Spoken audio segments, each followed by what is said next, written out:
Hi everybody, this is Lisa J with Energy's Balance. I'm glad to be back. Happy 2013 to everybody. Today we're going to work on a pose called Padmasana, or the seated lotus pose, which a lot of us have a lot of trouble with this pose. So I'm going to give you some ways to kind of open up the hips before you attempt to come into Padmasana or lotus. So the first thing I'm going to do, I'm seated on two blankets to begin with, folded in a book fold, like this. And I've also got along with me as props a swim noodle that's cut in half. And so you can do this at home too. And we're just going to practice kind of opening, externally rotating the upper hip and opening the legs, the hips for Padmasana. So the way you're going to start with that, one leg at a time, either leg you'd like to start with, then kind of stretch your leg out and give it an external rotation like this. Put your swim noodle, your cut swim noodle, and it can be any size. It can be shorter than this. Put it behind the knee, and then you'll bring the leg in and fold the top of your foot down to the top of the opposite quadricep or thigh here, the front of the thigh. You can even turn the swim noodle down to make it a little more comfortable. Keep externally rotating and sit, and just hold for a moment. You also, in this one, can bend this leg and kind of come into like a half, an Ardha Padmasana, a half lotus pose. And again, just sit. Sometimes it just takes sitting like this a couple minutes every day to get the hips open. And then you can switch that.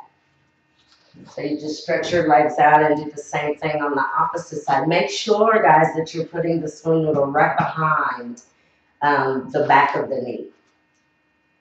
Get a grip there and turn the top of the opposite foot, this part, the front of the foot, turn this top part down to the top of your thigh.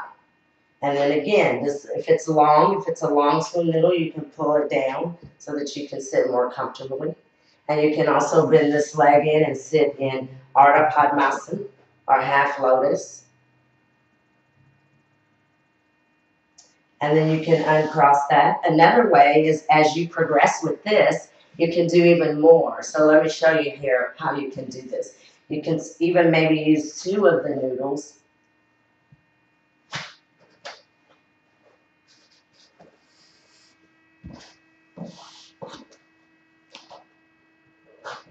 And this isn't quite the full Padmasana still, but now you're using noodles on both sides here, behind both of the kneecaps.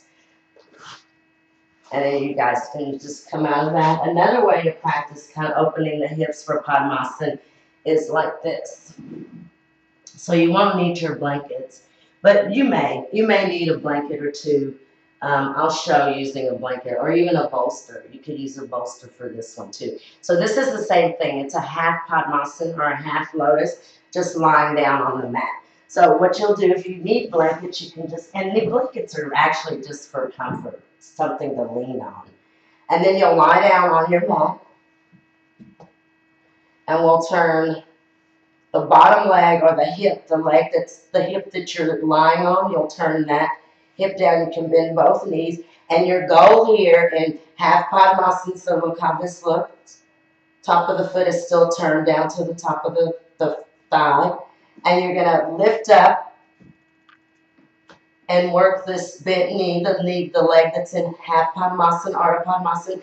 You're going to work that knee straight down toward the bottom edge of your yoga mat. And again, these blankets are just for comfort. You don't actually need the blankets. You can lie down on the floor like this and open the leg that's in Ardha Padmasana. Make sure you're tucking the sacrum and really opening right along the upper hip. So that's another way to practice Padmasana. It's this area here that you'd open. So finally, once you've done that on both sides and you've got the hips pretty nice and open, you can try to come into the full Padmasana pose. So the way you're going to do that is grab behind, one knee at a time, pull the leg back, the knee goes back pretty far. You can manually grab your foot and turn the top of the foot down like this. You'll do that same thing with the opposite side, like this. And then you're in Padmasana. Let me show you one more way to do that. This is kind of another, almost a trick to come into Padmasana. So we'll go back to the one that I was doing before, where we kind of just lean down on the floor and bring one leg in Ardha Padmasana, lift up and tuck the bottom. And then you can walk your opposite foot over. And I'm walking it pretty fast. It may take you guys a little bit of time. Walk the heel out in front of the knee that's in Ardha Padmasana. And then you can even take your hand and pull the foot back and just hold here for a moment. If you get this far, this could take weeks to get this far. But if you get this far, voila, Padmasana. Thanks, guys. See you next week.